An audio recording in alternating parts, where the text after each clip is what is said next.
Hello students. So let's begin this class. Hello students. So as you know, we have completed the first chapter, the living world, in the last class. है ना? So कल तो it was a holiday on the occasion of Muharram. So you know that chapter was living world, and now we are going to start up with chapter number 2, that is biological classification. बेटा ये जो chapter है biological classification, ये बहुत अच्छा chapter है. पहले तो इसमें 3 से 4 क्वेश्चंस आराम से आ जाते थे. नीट 2024 में इस चैप्टर से एक ही क्वेश्चन आया है, बट कोई बात नहीं, अब इस साल आया है तो 2025 में हो सकता है वापस से 2 या 3 या 4 क्वेश्चंस आ जाएं. चैप्टर अच्छा है, चैप्टर में समझने के लिए चीज़ें कम हैं. ऑन अ कॉन्ट्रेरी इसमें ना याद करने की चीज़ें बहुत ज़्यादा हैं. So let us start with this topic. और इस चैप्टर में आज हमें क्या क्या पढ़ना है, आज हमें मेनली 4 टॉपिक्स पर कॉन्सेंट्रेट करना है. The first one is introduction about classification. काफ़ी इंट्रोडक्शन तो हम लिविंग वर्ल्ड में भी दे चुके हैं. क्लासिफिकेशन सिस्टम्स, और क्लासिफिकेशन सिस्टम्स में 2 किंगडम क्लासिफिकेशन है, 3 किंगडम क्लासिफिकेशन है, 4 किंगडम क्लासिफिकेशन है, 5 किंगडम क्लासिफिकेशन है और 6 kingdom classification with domains of life. तो ये सारी चीज़ें हैं जो which we are going to study today.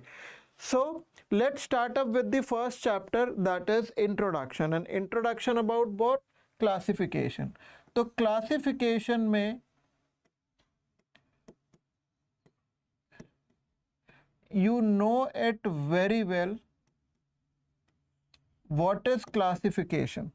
Classification is nothing but it is the grouping of organisms, the grouping of organisms into specific groups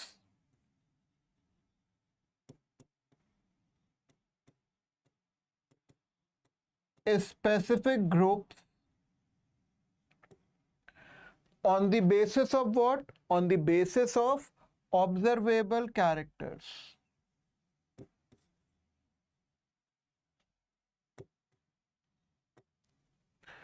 On the basis of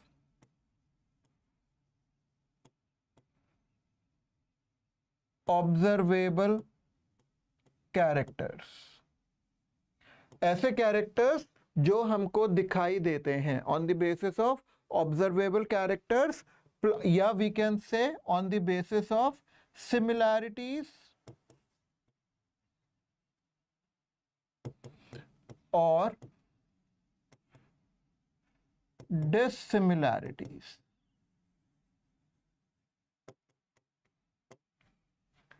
ठीक है. अब इसमें जो क्लासिफिकेशन का जो पहला क्रेडिट जाता है वो किसको जाता है? एरिस्टोटल को. ठीक है. So the credit for first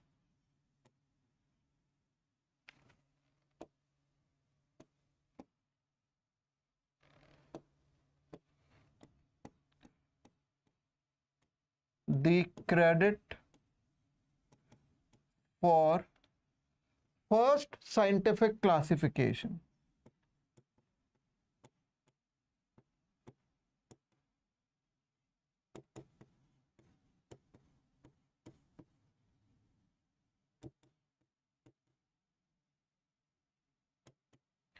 Goes to Aristotle. Aristotle, he is also known as father of biology and father of zoology, है ना. Classification goes to Aristotle. Now Aristotle का क्लासिफिकेशन हम पढ़ेंगे.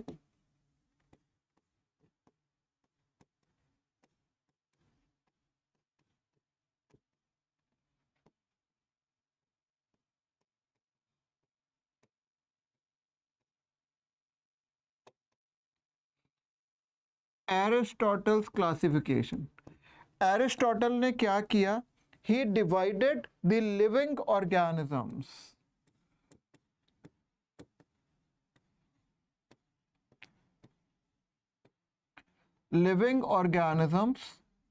into two main groups. The first group was plants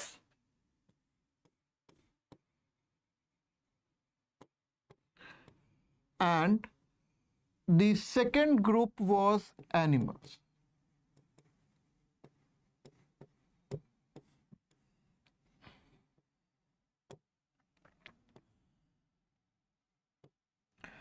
and what was the basis of this classification? जब भी हम classification पढ़ते हैं we should actually know the basis, उसका basis क्या है। और यहां पर जो बेसिस है that is locomotion.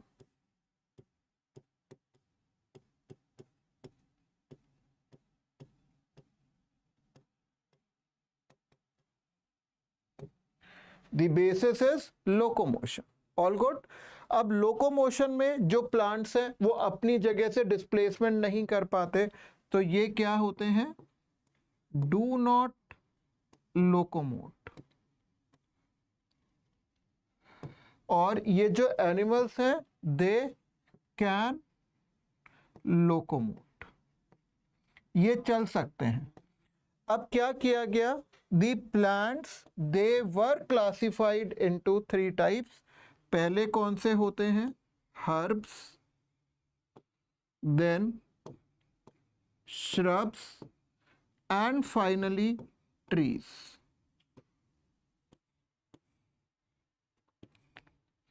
Herbs, shrubs and trees.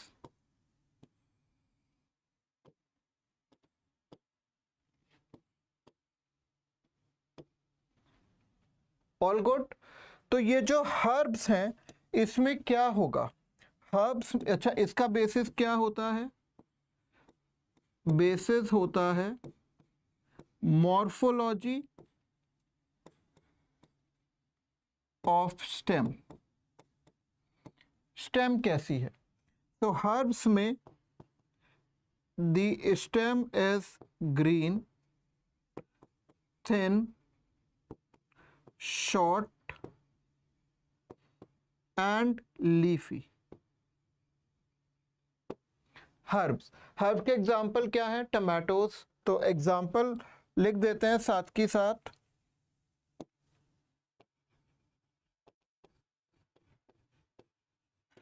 Tomatoes, chilli, हरी मिर्च, इन सब की हर्ब्स होती हैं।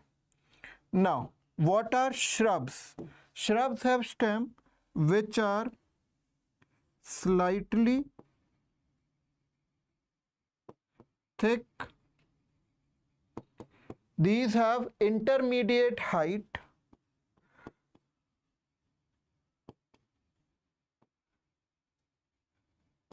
Intermediate height होती है इनकी, और they contains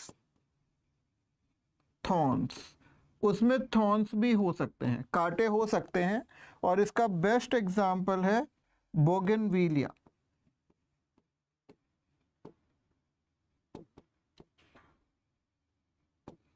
फिर किसकी होती है श्रब? ये करौंदा होता है। देन और भी बहुत सारे होते हैं, करौंदा etcetera. Then what are trees? Trees are the plants with thick, woody, tall stems. And the best example is banyan, peepal, neem, apple, mangoes etcetera. तो ये तो बहुत सिंपल है, एक ही कैरेक्टर पर बेस्ड है, that is morphology of stem. फिर इन्होंने एनिमल्स को कैसे डिवाइड किया? This is very important. Animals को they divided into 2 groups, that is called Anaima, and second one was Enaima.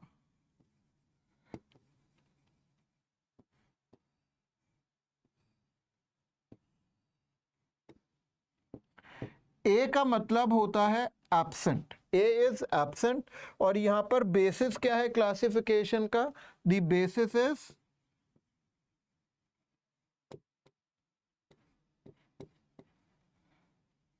Presence और absence of RBCs and colour of blood. तो सबसे पहले ए नाइमा में क्या है? ए नाइमा में क्या है, जल्दी बोलिए। यहां पर आरबीसीज नहीं है, तो कलर ऑफ ब्लड क्या होगा? It will be not red. अब आरबीसीज नहीं है, तो आरबीसीज नहीं है तो उसमें कोई रेस्पिरेटरी पिगमेंट भी नहीं है, तो कलर ऑफ ब्लड रेड नहीं है। यहाँ पर आरबीसीज है और यहाँ कलर ऑफ ब्लड है रेड। ये जो क्लासिफिकेशन था इट काफ़ी समय तक चला, but finally it was rejected. मैं डबल स्टार बनाकर लिख रहा हूँ, this was rejected as it was based on one or very few characters। और ये मैं आपको प्लांट किंगडम वाले चैप्टर में बताऊंगा कि ऐसा क्लासिफिकेशन जो एक या बहुत कम कैरेक्टर्स पर बेस्ड होता है, that is called artificial classification.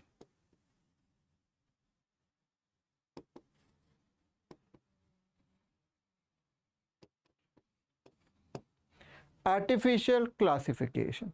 All good? So students, this is the introduction about classification. Now the next topic is classification systems.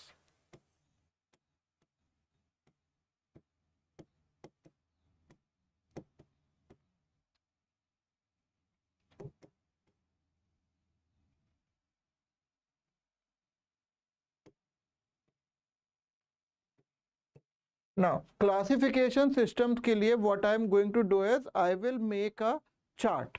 तो ये चार्ट हम बनाते हैं कैसे? Serial number, then classification system,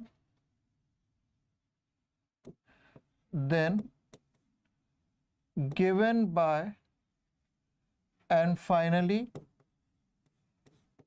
included kingdoms.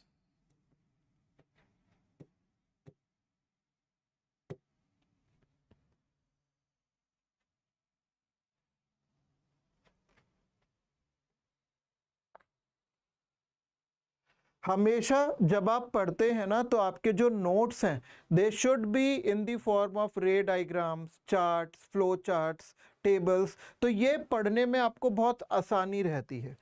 Now number 1 is two kingdom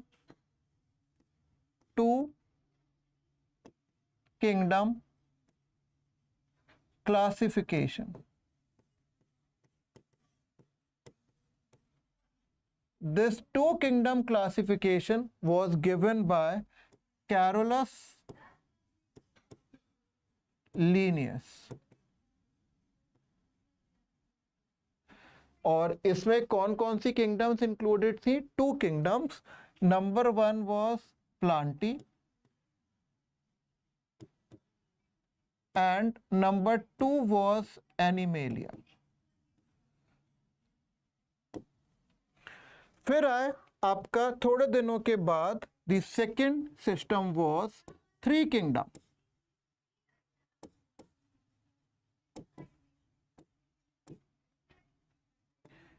three kingdom classification.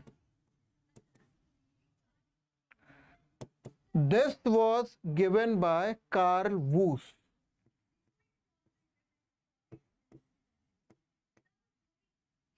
इन्होंने एक नई kingdom form की, that was termed as protista. अब हमारे 3 किंगडम्स है, protista, then Plantae and animalia. फिर आए आपके Copeland. The system was 4 kingdom classification.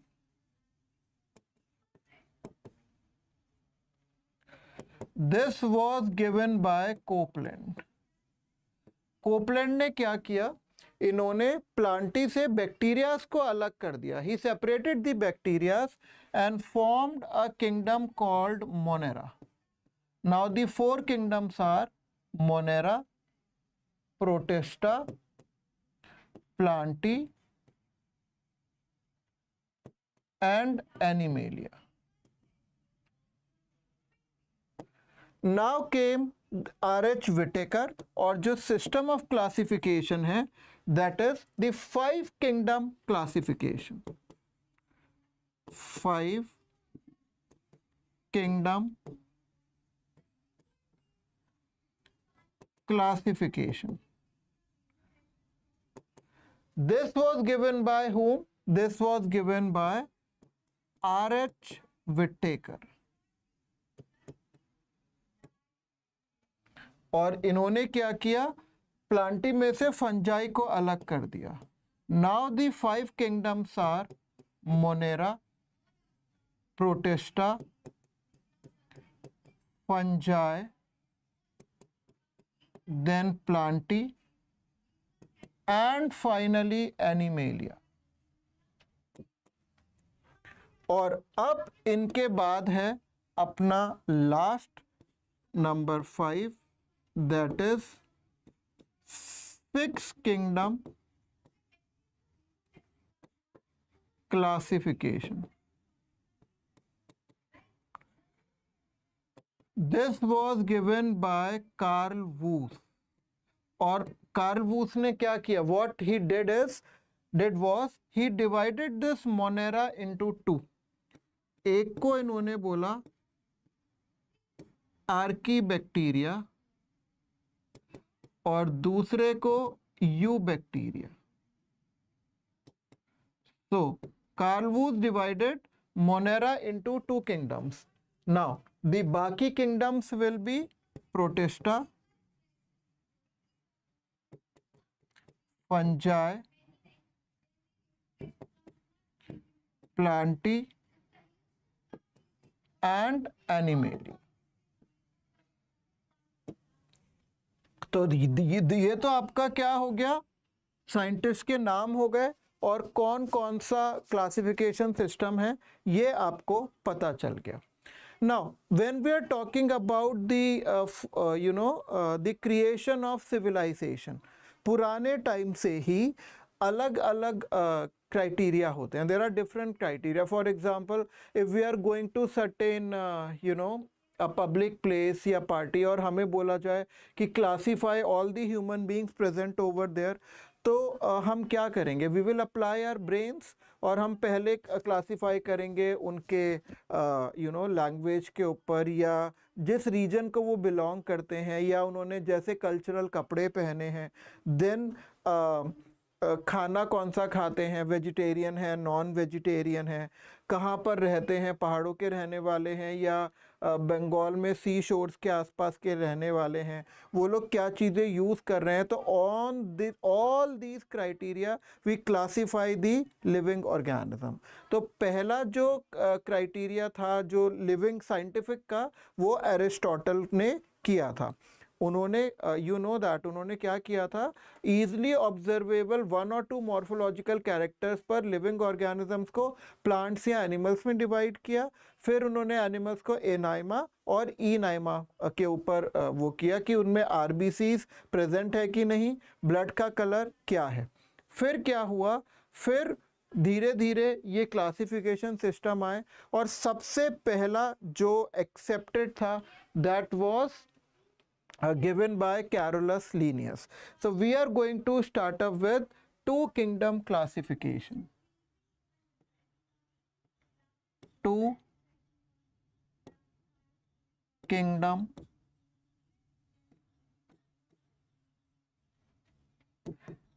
classification system. Two kingdom classification system, and it was given by Carolus Linnaeus. Now question आता है, what was the criteria of Carolus Linnaeus for this classification system? You know that he divided the living organisms into two, Plantae and Animalia. So this we will study, serial number, then we will write down criteria for classification, then kingdom Plantae, then kingdom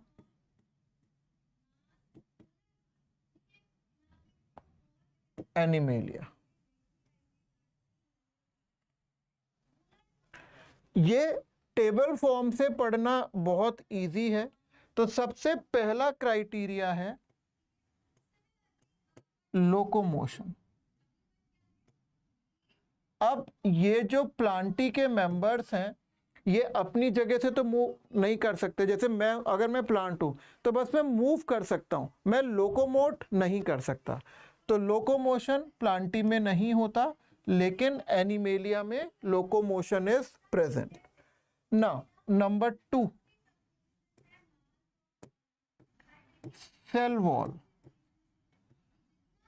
Cell wall is present in kingdom Plantae, but it is not present in kingdom Animalia.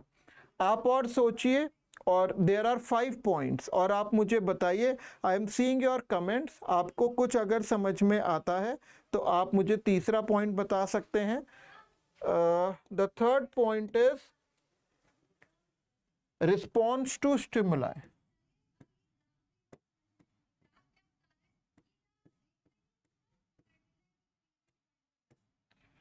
Response to stimuli. तो kingdom plantae में जो response to stimuli होता है that is slow, और हमारे अंदर it is fast. Then let's talk about osmoregulation.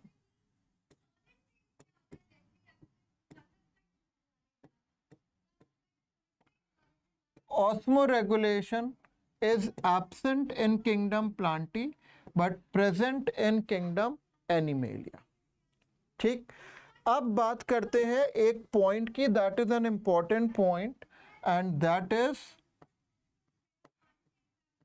Mode of nutrition.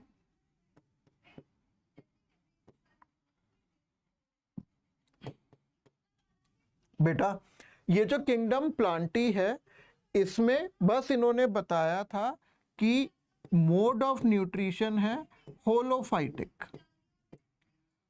होलोफाइटिक का मतलब होता है प्लांट लाइक, बस इससे ज्यादा कुछ नहीं बता पाए थे। और एनिमल्स का होता है होलोजोइक, और होलोजोइक का मतलब है बाय engulfing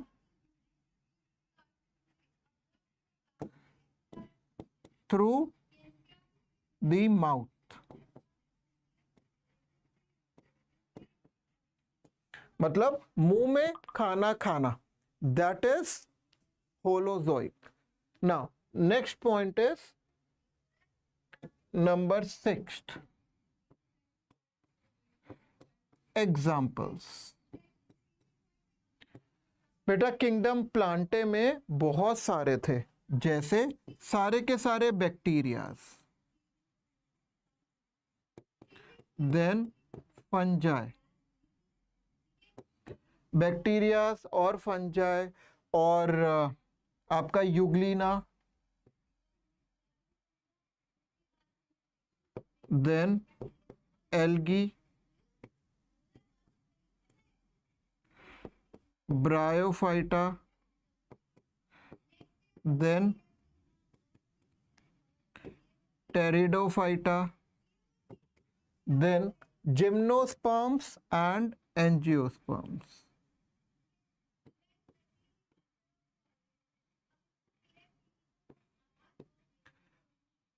तो आपने देखा ना, मैक्सिमम जो ऑर्गेनिजम्स हैं they were kept in kingdom Plantae, but in kingdom Animalia only the members were protozoa,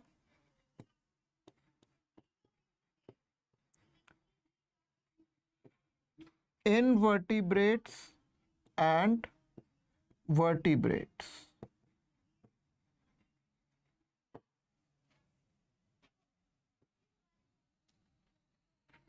This two kingdom classification was failed. ये unsuccessful रहा. तो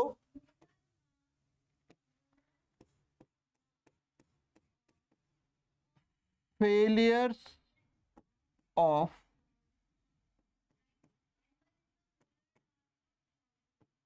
two kingdom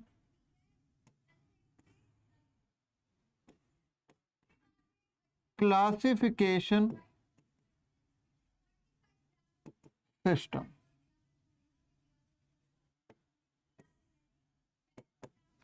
ये मेन चीजों में डिफरेंशिएट ही नहीं कर पाया. This system failed to distinguish between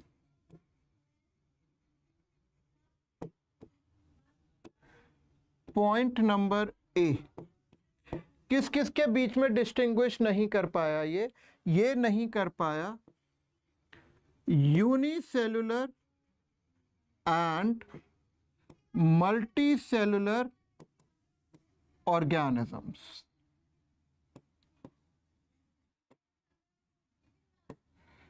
इसमें डिफरेंशिएट नहीं कर पाया. Then number 2, prokaryotic and eukaryotic organisms. इसमें भी नहीं डिफरेंशिएट कर पाया. And number C, photosynthetic and non photosynthetic organisms. Due to these three reasons, this system of classification was failed. ठीक है.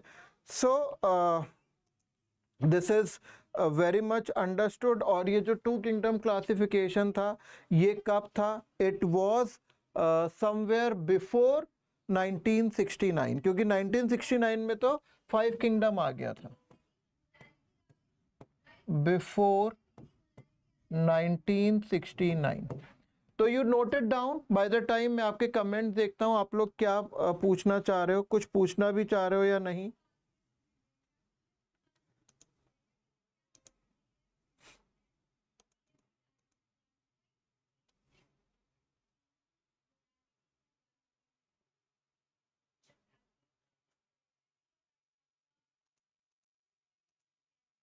नहीं, आप लोग के कोई डाउट्स नहीं है. So this was all about two kingdom classification system. 3 kingdom और 4 किंगडम की डिटेल्स हमको पढ़नी नहीं है. Now let's move on to the 5 kingdom classification.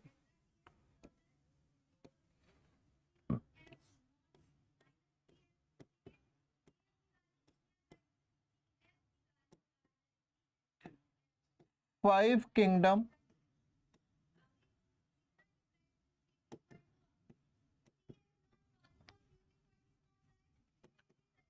classification system.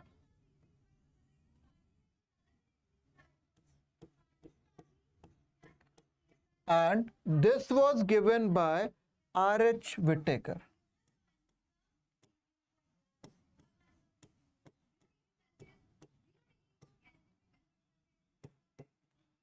And what was the year? The year was 1969. ये ऐसे याद रहता है 1869, you know, remember it was the birth year of Mahatma Gandhi, M K Gandhi, Mohandas Karamchand Gandhi ji. तो उसके 100 ईयर्स के बाद ये, this is the small thing to remember. So इनका जो बेसिस ऑफ क्लासिफिकेशन थे वो क्या क्या थे? Basis of this classification.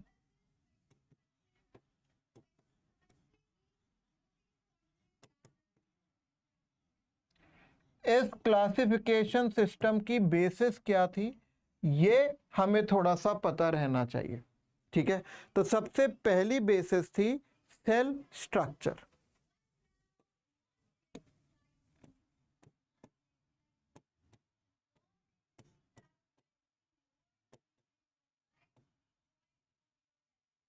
और सेल स्ट्रक्चर क्या होता है, मतलब सेल स्ट्रक्चर में आपको क्या पता चलता है? वेदर प्रोकैरियोटिक और यूकैरियोटिक. प्रोकैरियोटिक है या यूकैरियोटिक है. ठीक है, नाउ पॉइंट नंबर 2. प्रोकैरियोटिक में प्रिमिटिव न्यूक्लियस होता है, मतलब ट्रू न्यूक्लियस नहीं होता, डीएनए साइटोप्लाज्म में सस्पेंडेड रहता है. यूकैरियोट्स में न्यूक्लियर मेम्ब्रेन एंड न्यूक्लियोलस के साथ आपका ट्रू न्यूक्लियस मिलता है. फिर है बॉडी डिफरेंशिएटेड है कि नहीं है. So thallus differentiation.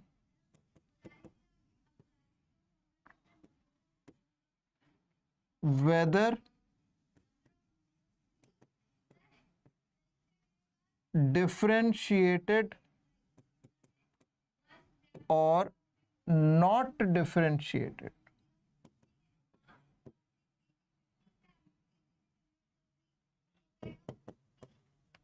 थैलस में डिफरेंशिएशन है कि नहीं है, मतलब अगर प्लांट्स की बात करें तो उसमें रूट, स्टेम्स, लीव्स है कि नहीं है, उसको कहते हैं differentiation.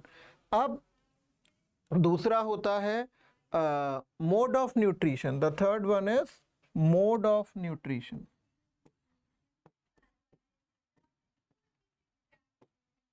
Mode of nutrition.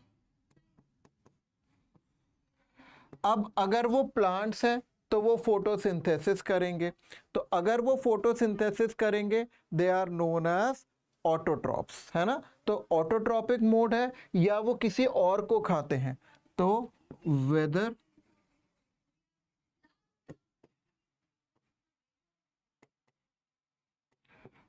Autotrophs और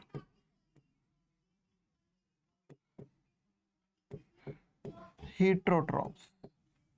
हीट्रोट्रॉप्स हैं या ऑटोट्रॉप्स हैं. हीट्रोट्रॉप्स मतलब they can be parasitic, they can be saprophytic, या वो होलोजोइक हैं, जैसे शेर है, it will eat the deer, है ना, हिरन को खाएगा, तो दैट इज हीट्रोट्रॉपिक. ठीक, अब रिप्रोडक्शन का मोड है कि वो एसेक्सुअल रिप्रोडक्शन है या सेक्सुअल रिप्रोडक्शन.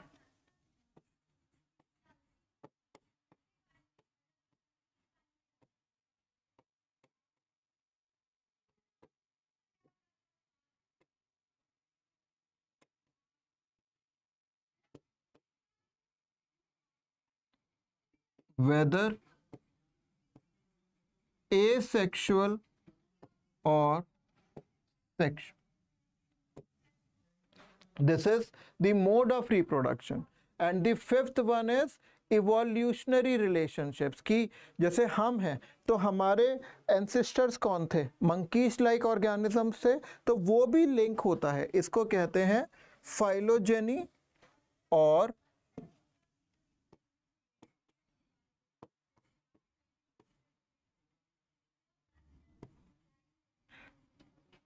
phylogeny और evolutionary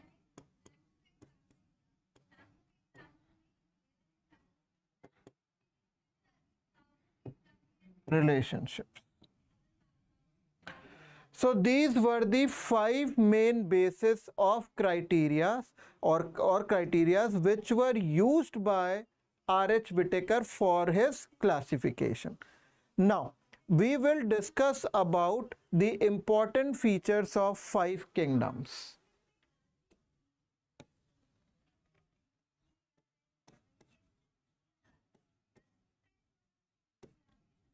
Important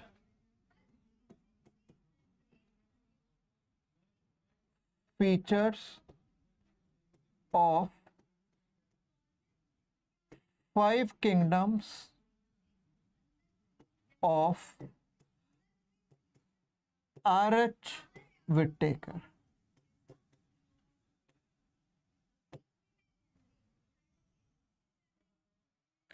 For this again we have to make a table. एक टेबल बनानी पड़ेगी.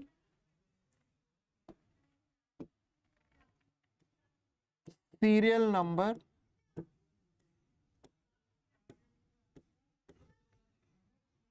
characters, then सबसे पहला था इनका Monera. Monera, then Protista, then fungi,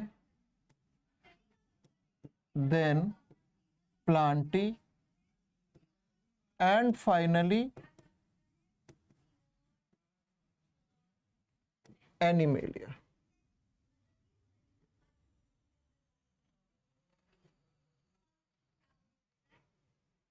Right? So the first character which we are going to study is the cell structure.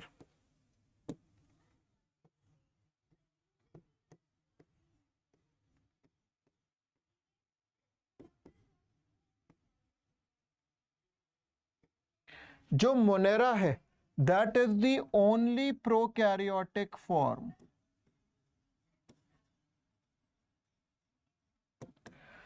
Protista is also eukaryotic, fungi is also, Plantae is also, and Animalia is also. तो बार बार लिखने से it's better I draw a line like this and I write down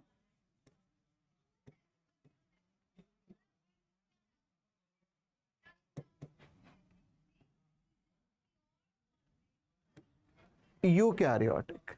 Right? Now, number 2. Cell structure हो गया. Second one is body organisation. Body organisation का मतलब है कि अभी आपको पता चल जाएगा. बॉडी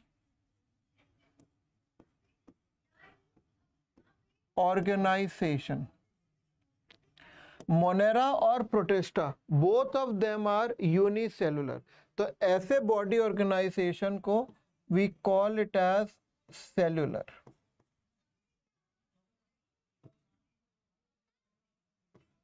Fungi में it is multicellular as well as tissues are formed, but the tissues are loose tissue.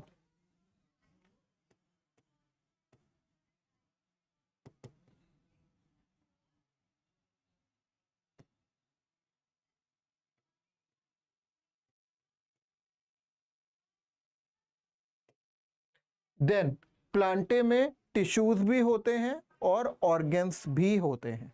ठीक है. तो in plants we are going to write tissues और ऑर्गन्स. और एनिमल्स में ऑर्गन सिस्टम्स भी होते हैं, जैसे excretory system, respiratory system, and so on. So tissues, organs or organ system. Done. Now let us talk about point number 3rd, that is unicellular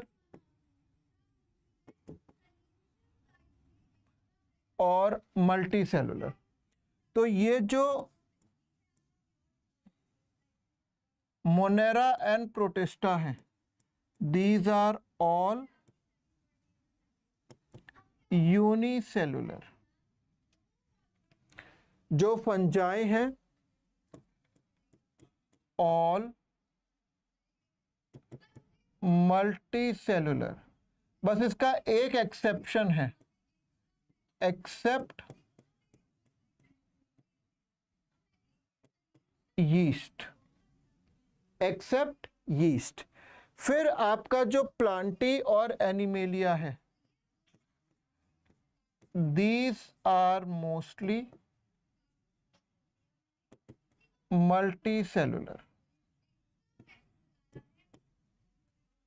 तो आपके ये 3 पॉइंट्स हो गए. ये तीनों पॉइंट्स बहुत इंपॉर्टेंट है. Now 4th one is cell wall.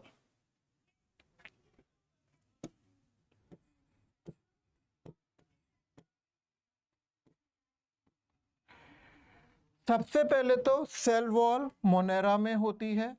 Protista में हम लिख सकते हैं इन सम.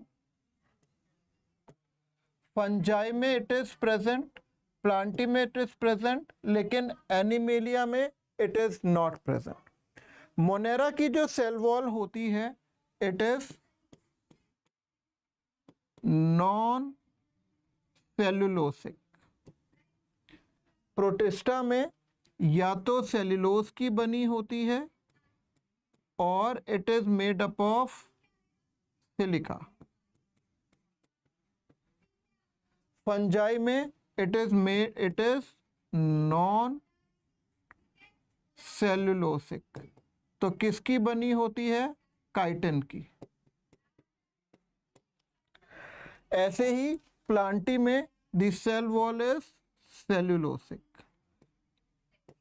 और बैक्टीरिया में नॉन सेल्यूलोसिक होती है. तो किस किस की बनी होती है? पेप्टिडोग्लाइकेंस प्लस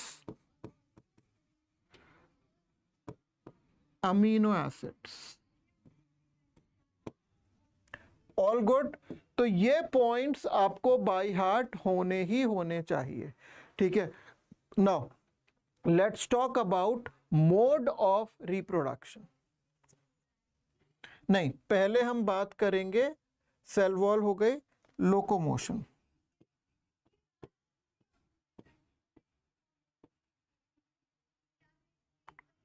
मोनेरा में बैक्टीरियाज होते हैं, दे कैन लोकोमोट. प्रोटिस्टा में भी सीलिया फ्लैजेला होते हैं, दे कैन लोकोमोट. फंजाई में जनरली लोकोमोशन नहीं होती. प्लांटी में भी लोकोमोशन नहीं होती, लेकिन एनिमेलिया में लोकोमोशन होती है. ठीक. देन अब nucleus with a nuclear membrane. Number 6.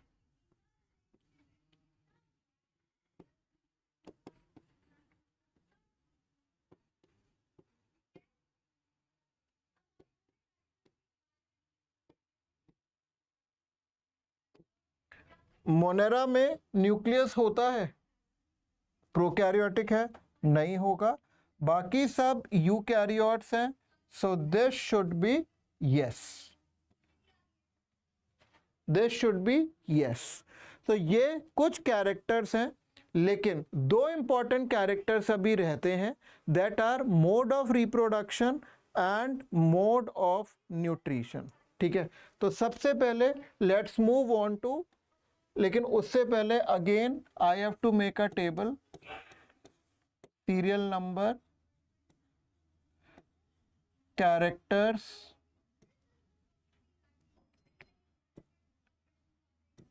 Monera protista, fungi, plantae, animalia.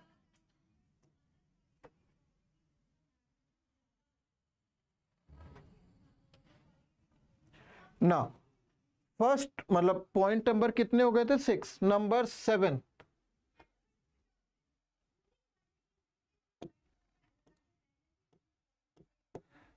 Modes of reproduction.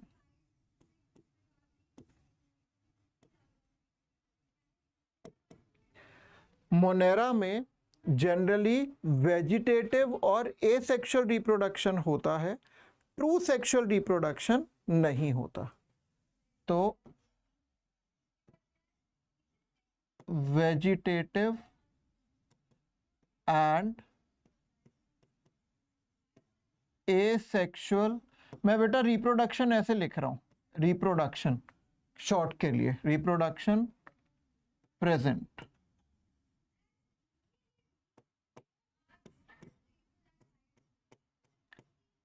True sexual reproduction is not seen। अब वो मैं मोनेरा में पढ़ाऊंगा कि जो होता है उसे क्या कहते हैं, बट जेनेटिक रिकॉम्बिनेशन अकर्स। लेकिन अगर हम प्रोटिस्टा की बात करते हैं तो प्रोटिस्टा में क्या होता है? तीनों तरीके के रिप्रोडक्शन होते हैं, all the three, that is vegetative, asexual and sexual reproduction are observed.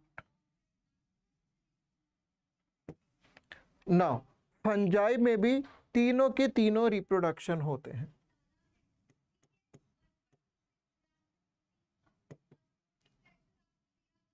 Vegetative, asexual and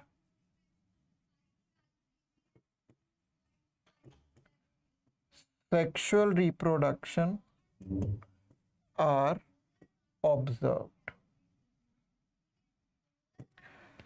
Plantae में ना मोस्टली तो सेक्सुअल होता है, लेकिन लोअर फॉर्म्स में एसेक्सुअल भी होता है और कुछ हायर फॉर्म्स में वेजिटेटिव भी होता है, जैसे बडिंग, जैसे ट्यूबर, जैसे कॉर्म, ये सब आपने मॉर्फोलॉजी में पढ़े हैं। ठीक है, सो एक बार हम लिख रहे हैं mostly sexual reproduction.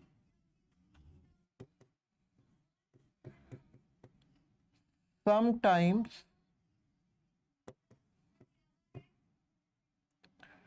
vegetative reproduction may also occur।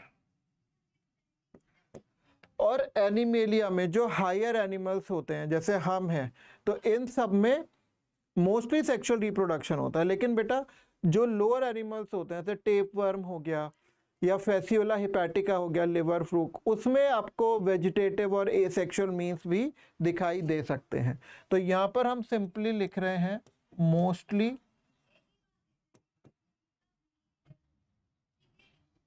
Sexual reproduction is observed. All good, ये आपको समझना है बहुत अच्छे से। अब आपका कोई कमेंट नहीं है, कोई डाउट्स नहीं है? हाँ जल्दी बोलिए। नहीं है। Now let's move on to the Last one, modes of nutrition.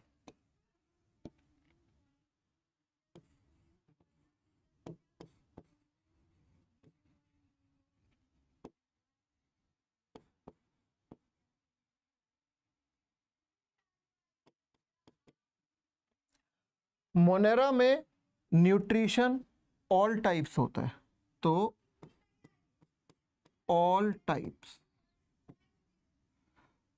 Types में नंबर 1 है ऑटोट्रॉपिक। ऑटोट्रॉपिक में क्या होता है, 2 टाइप्स के होते हैं। एक होता है photo autotrophic which synthesize their food with the help of sunlight and chlorophyll, और दूसरा है कीमो ऑटोट्रॉप्स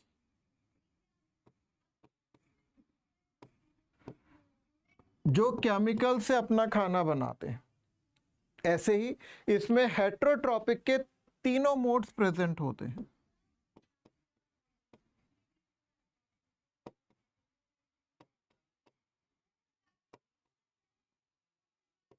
तीनों होते हैं। तीनों कौन से?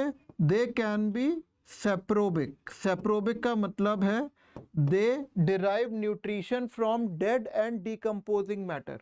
जो सड़ी गली डेड बॉडीज होती हैं, प्लांट्स होते हैं, उनसे न्यूट्रिशन को एब्जॉर्ब करते हैं, दैट इज एब्जॉर्प्टिव और saprobic. Second one is parasitic.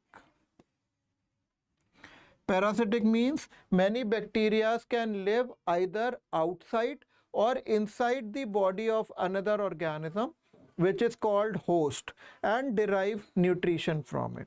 और तीसरा होता है symbiotic।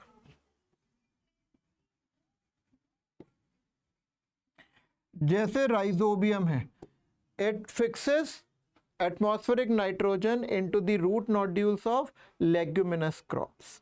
अब बात करते हैं प्रोटिस्टा की। तो प्रोटिस्टा होता है number 1 photo autotrophic.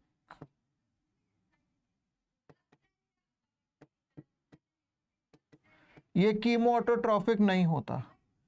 And number 2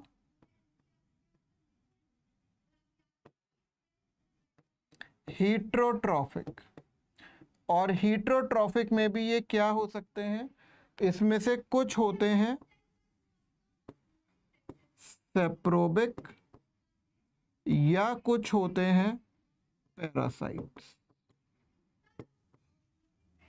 now fungi, it is only हीट्रोट्रॉपिक।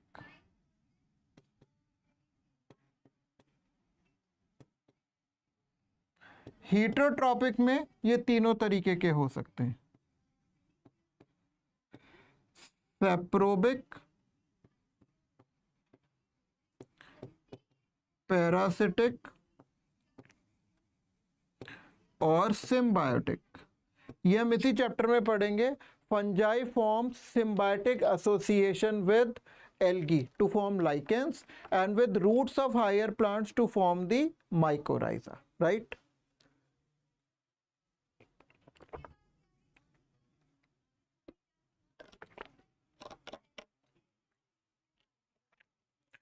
Now,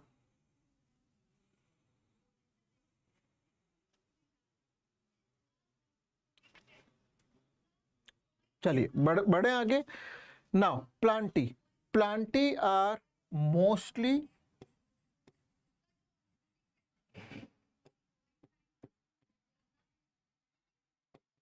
photo autotrophic. Mostly photoautotrophic. ये फोटो ऑटोट्रॉप्स हैं, they synthesise their own food with the help of photosynthesis. हाँ, कुछ एक प्लांट्स हैं जो हेट्रोट्रॉपिक होते हैं, जैसे पैरासिटिक प्लांट्स, तो वो मतलब मोस्टली का मतलब 99.9% आर फोटोसिंथेटिक। जैसे मैं आपको एग्जांपल बता देता हूँ, इंसेक्टिवोरस प्लांट्स होते हैं जैसे निपेंथिस, वीनस फ्लाईट्रैप, ब्लैडर वर्ट। ऐसे ही कुछ पैरासिटिक प्लांट्स भी होते हैं जैसे कस्क्यूटा जिसको अमरबेल कहते हैं, या सेंटलम जिसको चंदन कहते हैं, लेकिन यहाँ पर हम मोस्टली फोटो ऑटोट्रॉफिक लिखेंगे। और एनिमल्स होते हैं ओनली हीट्रोट्रॉपिक। और हीट्रोट्रॉपिक में भी कौन सा मोड होता है? होलोजोइक। होलोजोइक का मतलब होता है engulf the food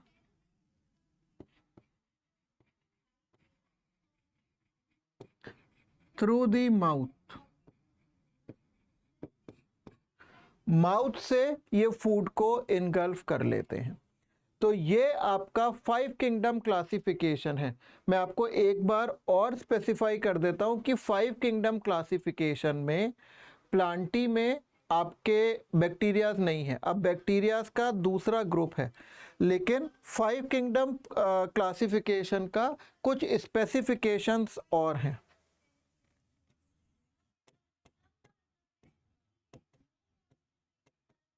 specifications of 5 kingdom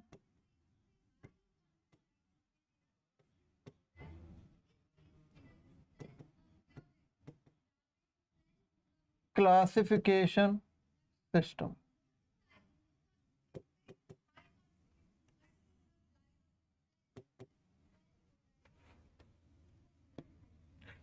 इस सिस्टम पहले ना 2 एल्गी होती थी, क्लेमाइडोमोनास और क्लोरेला। वो पहले एल्गी में रखी जाती थी प्लांट किंगडम में। 5 किंगडम क्लासिफिकेशन के वजह से इनको अब किस में रख दिया गया है? प्रोटिस्टा में। किस में रख दिया गया है? प्रोटिस्टा में। तो पॉइंट नंबर 1,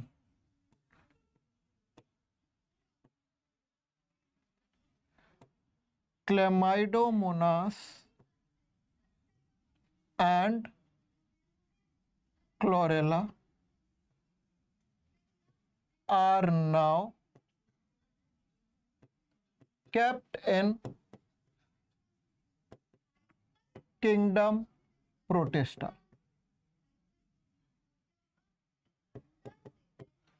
Previously,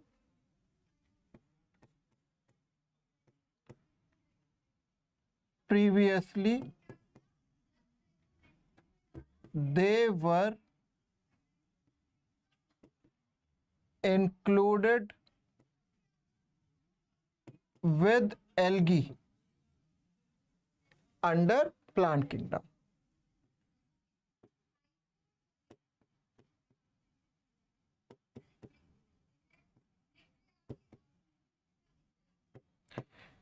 ऐसे ही पहले जो ब्लू ग्रीन एल्गी थी वो प्लांट किंगडम में थी, साइनोफाइसी, ठीक है। लेकिन अब ब्लू ग्रीन एल्गी जिसको आप साइनोबैक्टीरिया कहते हैं, it is placed in kingdom Monera. Blue green algae, और we call it as cyanobacteria, is now kept in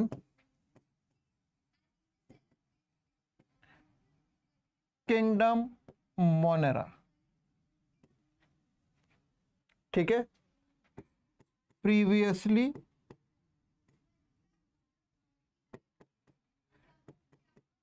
it was placed in algae, और एल्गी में कौन सी क्लास थी इसकी? साइनोफाइसी। तो ऐसा बहुत सारे मॉलिक्यूलर टेक्नोलॉजीज की वजह से पॉसिबल हो पाया। जीन सीक्वेंसिंग, इन सब चीज़ों से पता चला कि साइनोबैक्टीरिया के कैरेक्टर्स एल्गी से नहीं मैच करते, मोनेरा से मैच करते हैं, राइट। तो बस यही है। और 5 किंगडम में आपको पता है 4 किंगडम में जो फंजाई थी वो प्लांट किंगडम में थी, फिर उसको हटाकर किस में रखा गया है? फंजाई के लिए अलग से किंगडम बनाई गई है। Done. So these are some of the specifications जो नीट पूछ लेता है। बच्चों आप लोग कोई डाउट्स नहीं पूछ रहे हो, आपके सामने स्क्रीन पर कोई भी मैसेजेस नहीं आ रहे हैं. If you are having some doubts, ask your doubts over here. Right now let's move on to the next kingdom of classification, that is six kingdom classification. ये NCERT क्या करती है? NCERT सिक्स किंगडम क्लासिफिकेशन लिखती तो है, मतलब जैसे Archie bacteria से शुरू करती है, लेकिन उसको कहीं स्पेसिफाई नहीं कर रखा. ठीक है, तो अब हम पढ़ते हैं six kingdom classification system.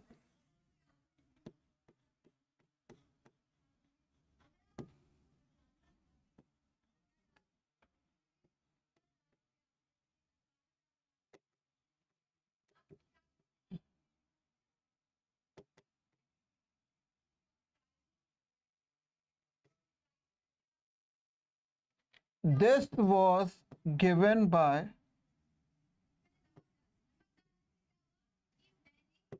Karl Woese, और कार्ल वूस ने आपके लिविंग ऑर्गेनिजम्स को कितने किंगडम्स में डिवाइड किया? He divided it into six kingdom.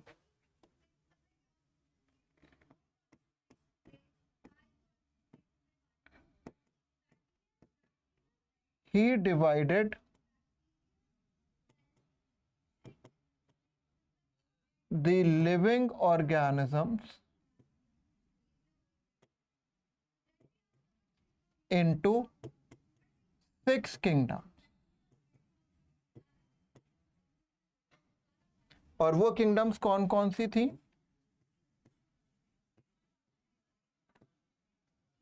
Archie bacteria, then eubacteria, then protista,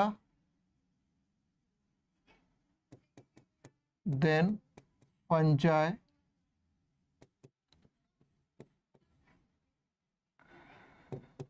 plantae, and finally animalia. 1, 2, 3, 4, 5, 6. और अगर आपसे पूछा जाए कि ये जो सिक्स किंगडम क्लासिफिकेशन है ये किसके ऊपर बेस्ड है, दिस इज वेरी इंपॉर्टेंट, तो ये आपको ध्यान रखना है. His classification was based on the sequence of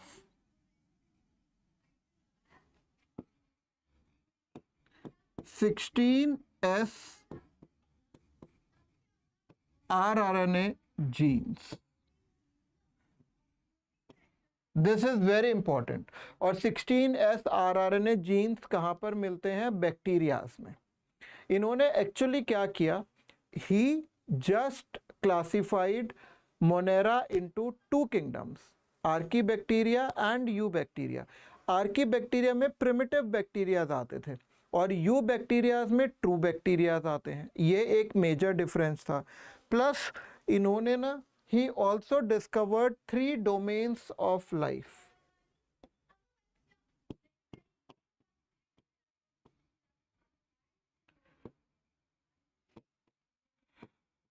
He also discovered the 3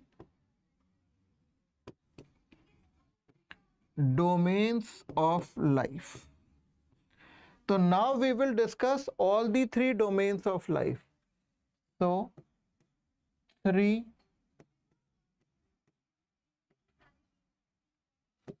domains of life.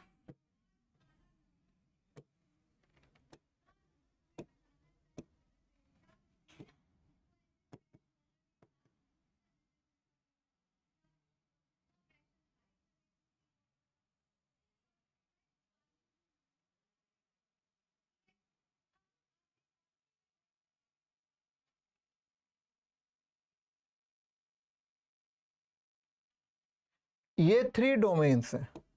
तो this is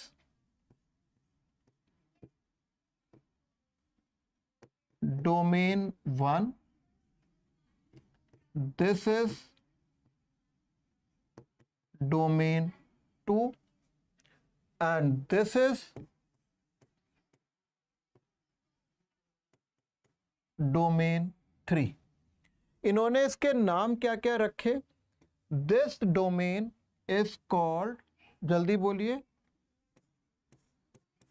archaea. Domain 2 is bacteria and domain 3 is eukarya.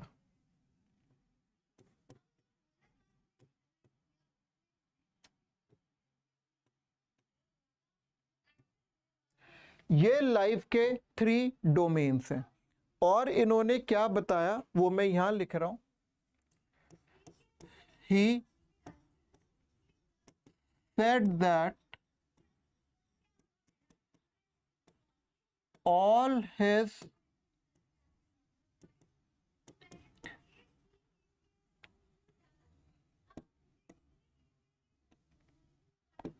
all his 6 kingdoms can be classified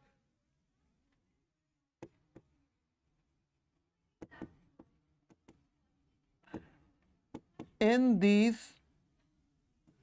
3 domains of life.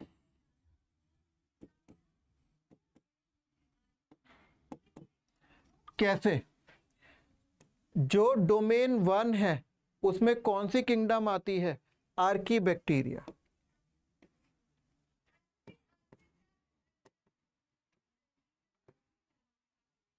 Kingdom Archie bacteria एक ही kingdom आती है. Domain 2 में भी एक ही kingdom आती है, kingdom you bacteria.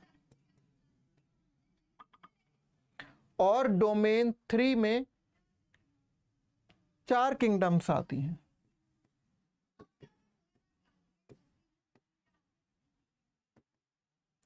सबसे पहली है प्रोटिस्टा,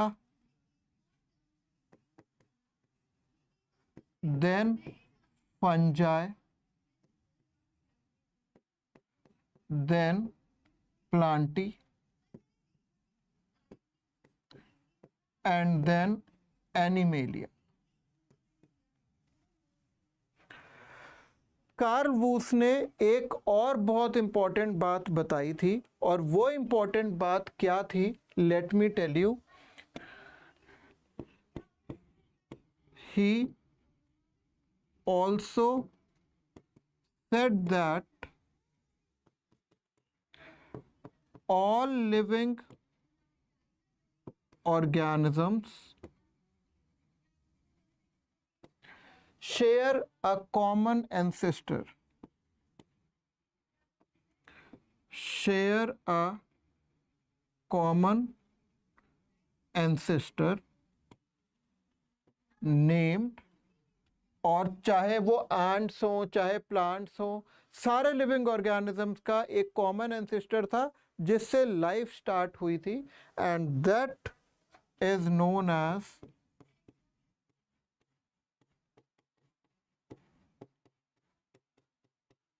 progenote.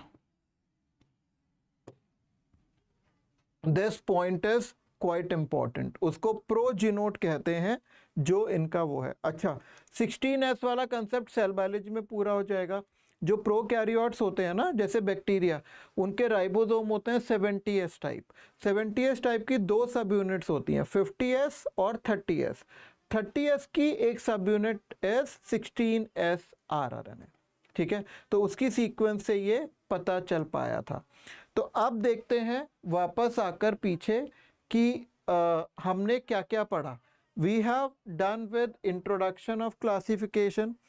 क्लासिफिकेशन सिस्टम्स क्या है? 2, 3, 4, 5. 2 किंगडम क्लासिफिकेशन के हमने स्पेसिफिकेशन भी पढ़े, क्या क्या क्राइटेरिया था. सेल वॉल था, या लोकोमोशन था, ठीक है, मोड ऑफ न्यूट्रिशन था, ऑस्मो रेगुलेशन था। देन 3 किंगडम क्लासिफिकेशन हमने डिटेल में नहीं पढ़ा, लेकिन 3 kingdom was given by Ernst Haeckel and 4 kingdom classification was given by Copeland। ऐसे ही हम आपने 5 किंगडम क्लासिफिकेशन काफ़ी डिटेल में पढ़ा है ना, काफ़ी डिटेल में पढ़ा है। और 6 किंगडम क्लासिफिकेशन भी हमने डिटेल में पढ़ा है, और डोमेन्स ऑफ लाइफ, ठीक है। तो ये सब आज हमने पढ़ लिया है। और हमारा जैसा कि ट्रेडिशन है कि डेली हम क्या करते हैं, what we do is we actually discuss one question हम एक डेली डिस्कस करते हैं, तो वो हम आज करेंगे आपके साथ। And the question is, according to 5 kingdom classification system the given organisms are classified into how many kingdoms। अब हमें 5 किंगडम क्लासिफिकेशन वाला सिस्टम देखना है, ठीक है। 5 किंगडम क्लासिफिकेशन में हमें देखना है, और ये हमें क्वेश्चन करना है। I am giving you 1 minute, do solve this.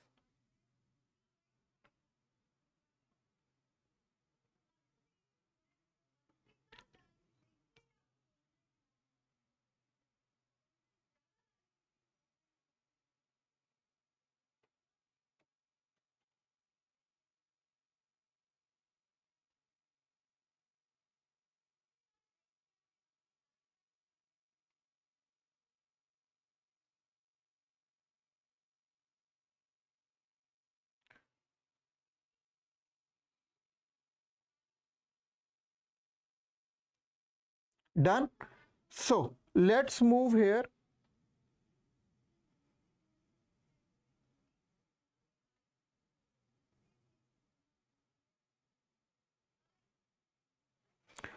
Let's move on to this question. According to 5 kingdom classification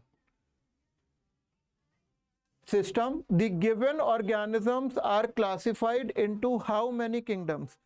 कितने किंगडम्स में इसको क्लासिफाई करते हैं? तो मैं क्या करता हूँ, किंगडम्स का नाम लिख देता हूँ। क्लेमाइडोमोनास को अब किस में रखा गया है, मैंने आपको बताया था प्रोटिस्टा में। Then yeast is in fungi,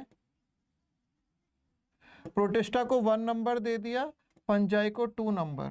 then diatoms in protista, volvox is a green algae, इसको रखा गया है प्लांटी में, तो प्लांटी को दे दिया 3 नंबर। बैक्टीरिया रखा जाता है मोनेरा में, इसको दे दिया 4th नंबर। वायरस को किसी किंगडम में नहीं रखा है, माइकोप्लाज्मा को भी किसी किंगडम में नहीं रखा है, और पीपल को रखा है प्लांटी में। तो जिसको पहले नंबर दिया है दोबारा उसको नंबर नहीं देते हैं। This is the best way to solve any question. तो Protista, fungi, Plantae and Monera, तो 4 किंगडम्स में हमने इनको क्लासिफाई कर दिया है, बिल्कुल। अब एनिमेलिया इसमें लिया ही नहीं गया है, तो 4 इज द परफेक्ट आंसर। तो बेटा इस तरीके से हमें क्वेश्चंस करने हैं, और आज की क्लास में भी जो डीएसए है वो आपको दी गई है, उसको अच्छे से पढ़िएगा। और फिर नेक्स्ट क्लास में अगर कोई डाउट हो तो जब मैं रिकैप करूंगा उस टाइम आप डाउट्स पूछेंगे, तो I will tell you each and every doubt. तो ये हमने पढ़ लिया है। Now tomorrow we will be starting with archaebacteria, जो हमारी पहली किंगडम है। आर्कीबैक्टीरिया, देन यू बैक्टीरिया, फिर प्रोटिस्टा, फिर फंजाई, ऐसे चलेंगे। और फिर जो 3rd चैप्टर है that is plant kingdom, and 4th one is animal kingdom. तो शुरू की जो 4 किंगडम है फंजाई तक, वो हमें इसी चैप्टर में पढ़नी है, ठीक है।